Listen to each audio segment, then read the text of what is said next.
नवरात्र व्रत की कथा। जैसे कि कल से चैत्र शुक्ल पक्ष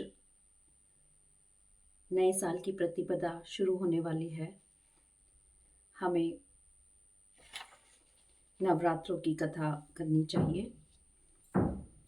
प्राचीन काल में सूरत नामक राजा थे। एक बार शत्रुओं ने उन पर चढ़ाई कर दी। मंत्री लोग भी राजा के साथ विश्वासघात करके शत्रु पक्ष में मिल गए। परिणाम स्वरूप राजा की पराजय हुई और वे दुखी तथा निराश होकर तपस्वी वेश में वन में निवास करने लगे। उसी वन में उन्हें समाधि नाम का वेश्य मिला, जो अपने स्त्री एवं पुत्रों के दुर्व्यवहार से अपमानित होकर वहां निवास करता था। दोनों में परस्पर परिचय हुआ। वे महर्षि मेधा के आश्रम में पहुंचे। महामुनि मेधा के द्वारा आने के कारण पूछने पर दोनों ने बताया, यद्यपि हम दोनों अपने लोगों से ही अत्यंत अपमानित तथा तिरस्कृत हैं, फिर भी उनके प्रति मोह नहीं छूटता। इसका क्या कारण है? महर्षि मेधा ने बताया, मन शक्ति के अधीन होता है। आदि शक्ति भगवती के दो रूप हैं, विद्या और अविद्या। प्रथम ज्ञान स्वरूपा है तथा दूसरी अज्ञान स्वरूपा। जो अविद्या ज्ञान के आदि कारण रूप में उपासना करते हैं, उन्हें विद्या स्वरूप प्राप्त होकर मोक्ष प्रदान करती है। राजा सूरत ने पूछा, देवी कौन है और उनका जन्म कैसे हुआ? महामुनि बोले, राजन, आप जिस देवी के विषय में प्रश्न कर रहे हैं वह नित्य स्वरूपा तथा विश्वव्यापिनी है।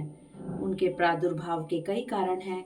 कल्पांत के समय महाप्रलय होती है। उसी समय जब विष्णु भगवान क्षीर सागर में अनंत शैया पर शयन करते हैं, तभी उनके दोनों कर्ण कुहरों से दो दैत्य मधु तथा कैटभ उत्पन्न हुए। धरती पर चरण रखते ही दोनों विष्णु की नाभि कमल से उत्पन्न होने वाले ब्रह्मा को मारने दौड़े। उनके इस भयानक रूप को देखकर ब्रह्मा जी ने अनुमान लगाया कि विष्णु के सिवा मेरी कोई शरण नहीं। किंतु भगवान विष्णु इस अवसर पर सो रहे थे। तब विष्णु भगवान को जगाने हेतु उनके नयनों में निवास करने वाली योग निद्रा की स्तुति करने लगे। परिणामतः तमोगुण अधिष्ठात्री देवी विष्णु भगवान के नेत्र, नासिका, मुख तथा हृदय से निकलकर ब्रह्मा के सामने प्रकट हो गई।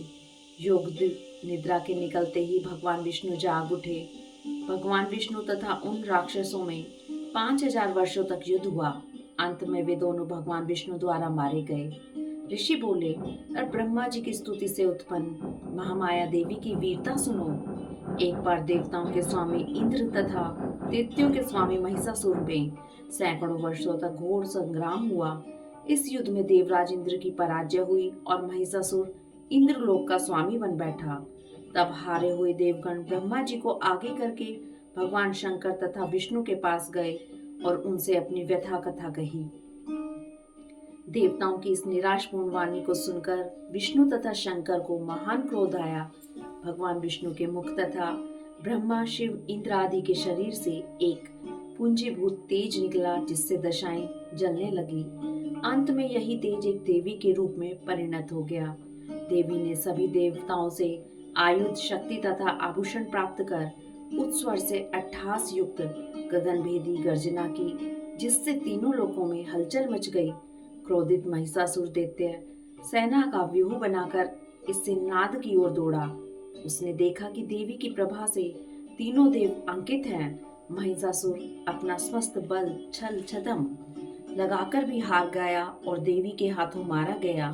आगे चलकर यही देवी शुंभ तथा निशुंभ नामक असुरों का वध करने के लिए गौरी देवी के रूप में उत्पन्न हुई। इन सब व्याख्यानों को सुनकर मेधा ऋषि ने राजा सूरत तथा वणिक समाधि से देवी स्तवन की विधिवत व्याख्या की। इसके प्रभाव से दोनों एक नदी तट पर जाकर तपस्या में लीन हो गए। 3 वर्ष बाद दुर्गा जी ने प्रकट होकर उन दोनों को आशीर्वाद दिया, जिससे वणिक सांसारिक मोह से मुक्त होकर आत्मचिंतन में लग गया तथा राजा ने शत्रुओं को जीतकर अपना खोया राज्य वैभव पुनः प्राप्त कर लिया।